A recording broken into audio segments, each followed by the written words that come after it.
This display of perfectly synchronized soldiers is exactly how the North Korean state projects absolute internal unity to the outside world. Yet inside its borders, the country faces severe economic deprivation, systemic poverty, and chronic food shortages. A regime enduring this level of internal pressure should fracture. The Kim family maintains this grip through a single, all-seeing secret police force. But a unified, hyper-competent security apparatus presents a severe risk to an autocrat. If one agency holds all the intelligence and all the enforcement power, the director of that agency can easily replace the dictator. To prevent this, the Kim regime engineers its survival through deliberate bureaucratic division. Understanding how Pyongyang maintains control requires analyzing its deliberately fragmented security triad. This architecture relies on three distinct pillars: the Ministry of People's Security, the State Security Department, and the Military Security Command. The state intentionally designs these agencies with overlapping jurisdictions. Their mandate requires them to monitor the civilian population and, crucially, to constantly surveil each other. This design is rooted in a core axiom of authoritarian survival. The leader cannot trust the very people assigned to protect the regime. The North Korean state is a machine where institutional paranoia is the primary mechanism of control. This diagram illustrates the Inminbon, or neighborhood watch system. The population is organized into 40 household blocks, managed by a head who monitors domestic life. This data flows upward to the Ministry of People's Security, or MPS. Staffed by roughly 210,000 personnel, the MPS functions as the national police force. They handle standard law enforcement, oversee all traffic control, and detailed civil registration. Together, the Inminbon and the MPS create a baseline panopticon, ensuring citizens are constantly recorded. This setup filters out low-level infractions, leaving serious political threats for a specialized entity. Above the MPS sits the State Security Department, or SSD. This is the regime's elite counterintelligence wing. This organizational chart shows the immense scope of the SSD's 20 specialized bureaus.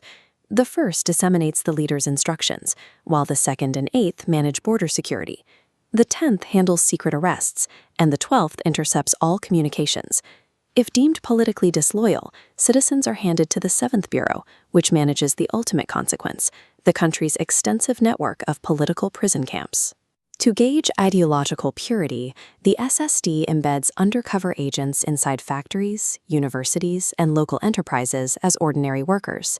They also deploy a special mission group to specifically surveil high-ranking officials within the ruling party and the cabinet. The SSD operates as a proactive intelligence net engineered to identify and eliminate political disloyalty before it can organize. The highest threat to an autocracy is an organized coup executed by its own generals. This diagram illustrates the domains of the three agencies. The third pillar is the Military Security Command, tasked with monitoring the military. The state intentionally forces the SSD and MSC jurisdictions to overlap, creating a permanent friction zone. SSD agents frequently deploy into military units disguised as ordinary soldiers to watch the officers, actively encroaching on the MSC's domain. The regime adds another layer of paranoia, the Security Guidance Bureau. This covert network exists solely to spy on the SSD agents who are already spying on the armed forces. Internal spies are assigned to constantly monitor other internal spies. This jurisdictional overlap keeps the agencies battling each other for influence, preventing them from plotting against the supreme leader. This theoretical friction plays out in real-world scenarios, like an incident near the border in Yingkong Province. The wives of several army officers from a local reservist base were caught attempting to smuggle metals out of the country to buy food. Base officials tried to handle the embarrassment quietly by turning the matter over to the local state security department. The Military Security Command aggressively intervened. A turf war erupted between the security organs over who had rightful jurisdiction to investigate the military families. This exact type of paralyzing bureaucratic conflict completely prevents either agency from quietly accumulating leverage over the military. We have to examine how these fragmented agencies interface with the legal system. A common misconception about totalitarian states is that they operate under a harsh but strictly codified and knowable set of rules. This pyramid shows a standard legal hierarchy, but in North Korea, actual criminal law is secondary to a supralegal structure.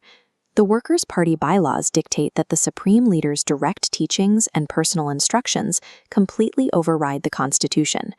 Because these directives are obscure, unpublished, and subject to change, a citizen often cannot know they have broken a rule until the moment they are arrested. The security agencies do not serve the law or the state, they execute the personal, shifting whim of the dictator.